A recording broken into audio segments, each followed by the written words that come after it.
با اجازه. بفرمایید.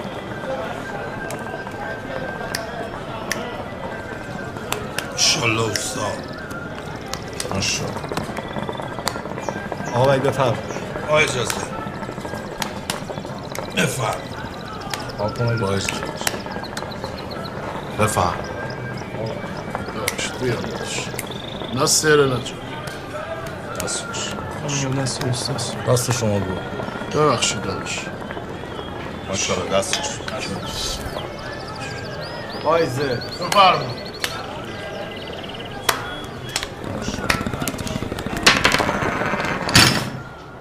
رست نیست تو این ملغری به دست به گل بزن ها. دست بچه محلتون روغنی بود. گل سر خود سمت ما. سر واسه سرسره است. گل واسه آشناس واسه غریبه پوچه. آشنا نون و نمک داره. غریبه حساب کتاب. ما هم که نمک محلتون رو خوردیم. و بزن گل تا پشمرده نشده. من که نباید دست تو رو بزنم تو دست من. گل مال ماست. مخلص. ما غریب نوازیم. ماشاءالله.